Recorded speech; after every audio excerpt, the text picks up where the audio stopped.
అన్నిటికన్నా మిన్న. గిరిదుర్గ రాజ్యానికి అధిపతి క్షేమేంద్రుడు. ఆయనకు నమ్మకమైన సేనాధిపతి ఉండేవాడు. అయితే ఆ సేనాధిపతి రాజెప్పుడు మరణిస్తాడా, ఎప్పుడు రాజ్యాధికారం చేజిక్కించుకుందామా అని కనిపెట్టుకుని ఉన్నాడు.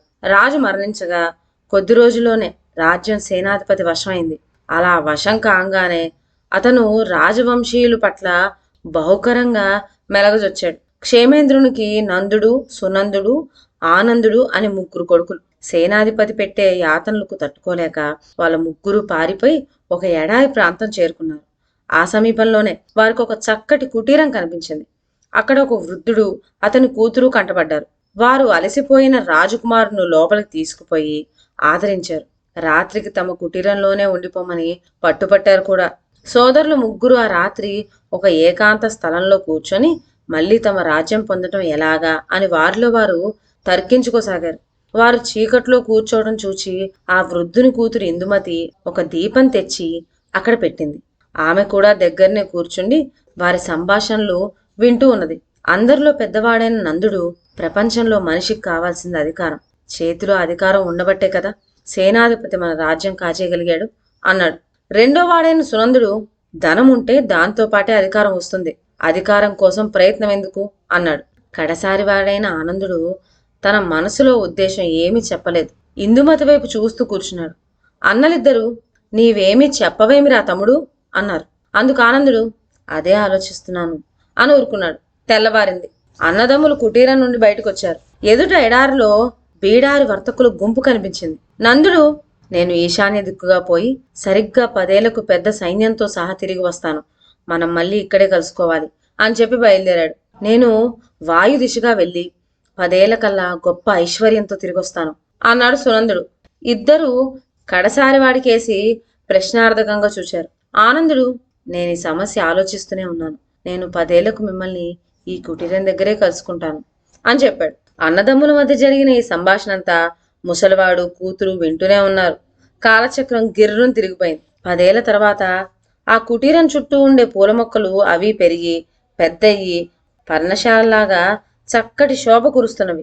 ఇందుమతి ఒక అందాల శిశువుని చంకనెత్తుకొని కుటీరం వాకెట్ నిలబడి ఎడారి వైపు చూస్తూ ఉన్నది. అలా చూస్తూ ఉండగానే ఒకవైపు నుంచి అశ్విక దళం, మరొక వంక పదాతి దళం, బరువులతో ఒంటెలు, కంచరగాడిదలు రావటం కనిపించినాయి. కొంచెం సేపట్లోనే ఎడారంతా సైనికులతో నిండిపోయింది. సైనిక దళాలు, జంతు సమూహాలు బారులు తీర్చి నించున్నాయి. ఒక ఆజానుబాహువు ఆజ్ఞలు ఇస్తూ ఉన్నాడు. ఇంకొక పక్క నుంచి మరొక జంతువులు బారు రాసాగింది, అంటే గుంపు. ఈ జంతువులు వీపులపై సంచీలు దగదగా మెరిసే రత్నాలతో, మనులతో నిండి ఉన్నాయి. మీసాలు మెలేసుకుంటున్న ఒక లంబోదరుడు వీటన్నిటికీ అధిపతిగా కనిపించాడు. ఆజానుబాహువుడు, లంబోదరుడు ఒకరినొకరు పలకరించుకున్నారు. నందుడే ఆ ఆజానుబాహుడు, సునందుడే లంబోదరుడు. ఇప్పుడు ప్రపంచంలో నేను ఏదైనా సాధించగలను, అందుకు అవసరమైన ధనం నాకు పుష్కలంగా లభించింది అన్నాడు సునందుడు. పెద్దవాడైన నందుడు తన సైన్యం వైపు వేలు పెట్టి చూపిస్తూ, ఇది నా సైన్యం, నేను దీనికి అధిపతిని, ఈ సైనిక బలంతో నేను సాధించలేనిది లేదు అన్నాడు అహంకారంతో. ఈ సైన్యాలకు అధికారివని గర్వపడుతున్నావు, నా ధనంతో నీ సైన్యాన్ని అంతటినీ కొనివేస్తాయేమనుకున్నావు, ఇలానే మన గిరిదుర్గ రాజ్యాన్ని వశం చేసుకోగలను అన్నాడు.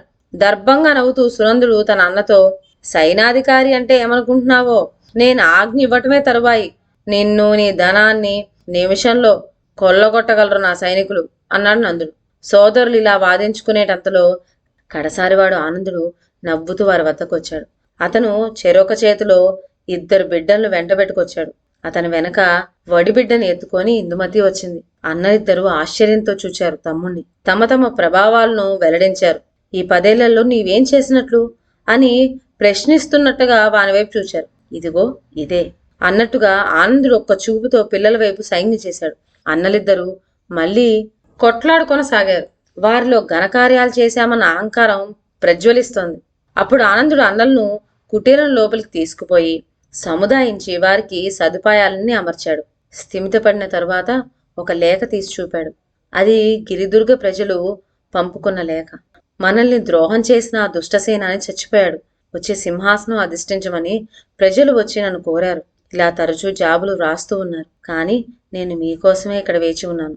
మన తండ్రి రాజ్యం జయించడానికి మీరింకా శ్రమ పడవలసిన పనే లేదు.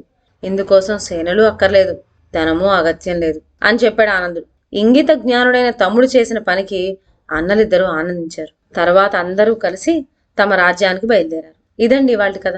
మరొక మంచి కథతో నెక్స్ట్ వీడియోలో కలుద్దాం. అంతవరకు సెలవు. నా ఛానల్లోని కథలు మీకు నచ్చినట్లయితే నా ఛానల్ను లైక్ చేసి సబ్స్క్రైబ్ చేయండి. షేర్ చేయడం మర్చిపోవద్దు. కొత్త కథ నోటిఫికేషన్ కోసం బెల్ ఐకాన్ ప్రెస్ చేయండి. Thank you.